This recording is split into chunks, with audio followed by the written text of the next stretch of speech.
Livro dos Espíritos, capítulo 6, da vida espírita. As relações no além-túmulo. Pergunta 274.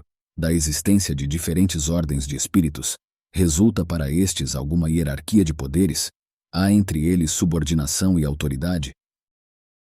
Muito grande. Os espíritos têm uns sobre os outros a autoridade correspondente ao grau de superioridade que hajam alcançado. Autoridade que eles exercem por um ascendente moral irresistível. Podem os espíritos inferiores subtrair-se à autoridade dos que lhes são superiores? Eu disse, irresistível. Pergunta 275. O poder e a consideração de que um homem gozou na terra lhe dão supremacia no mundo dos espíritos? Não, pois que os pequenos serão elevados e os grandes rebaixados. Lê os Salmos.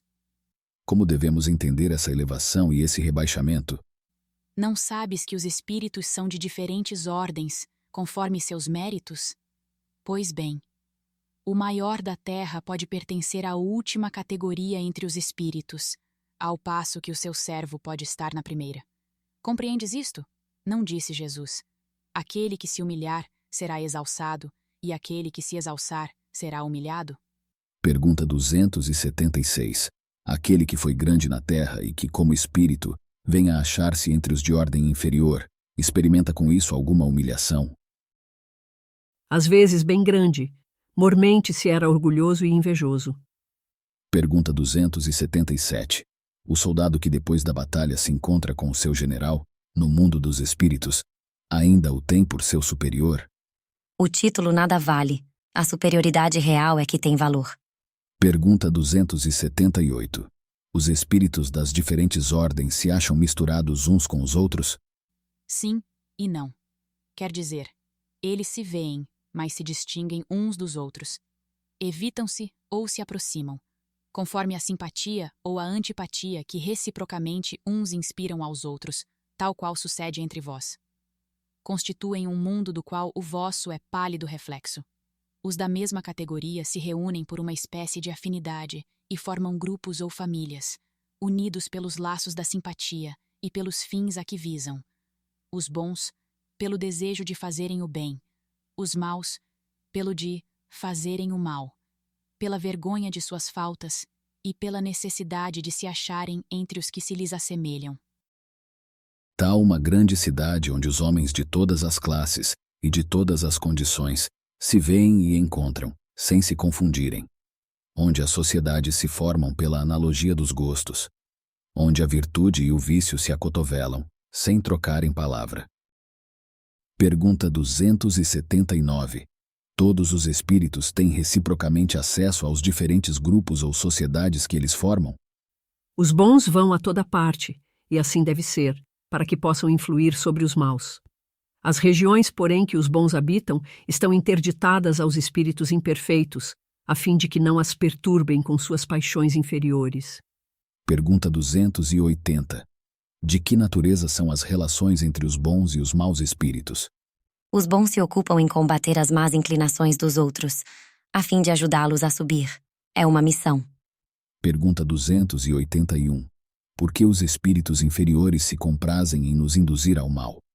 Pelo despeito que lhes causa o não terem merecido estar entre os bons.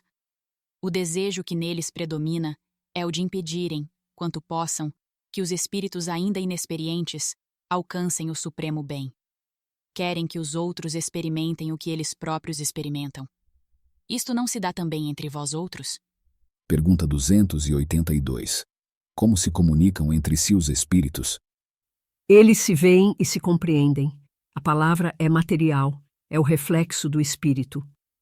O fluido universal estabelece entre eles constante comunicação.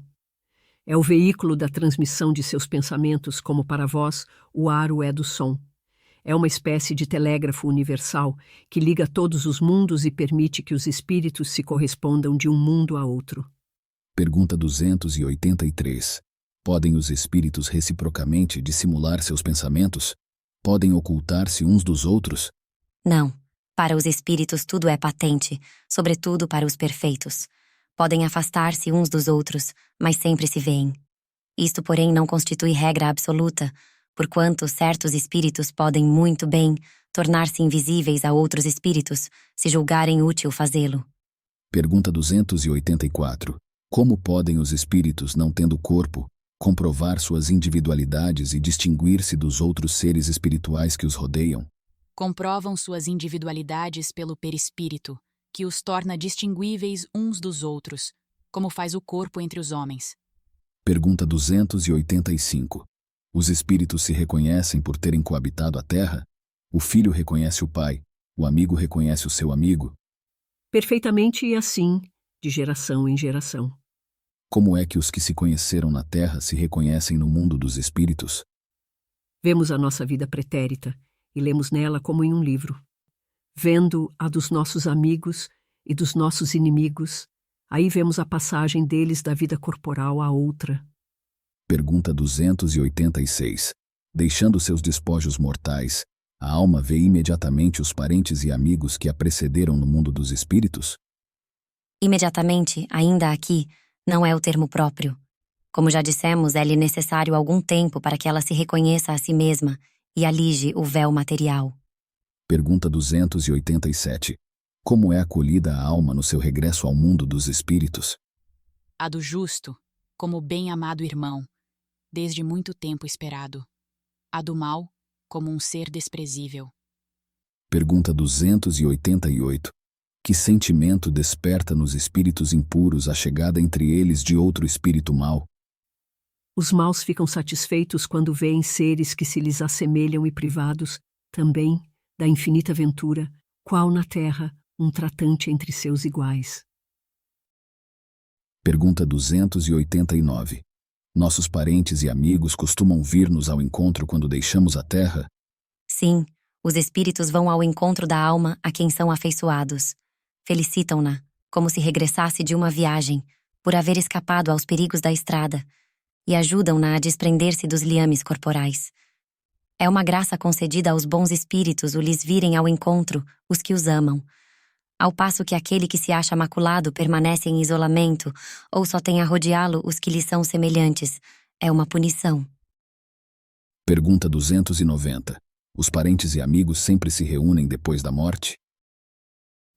Depende isso da elevação deles e do caminho que seguem, procurando progredir.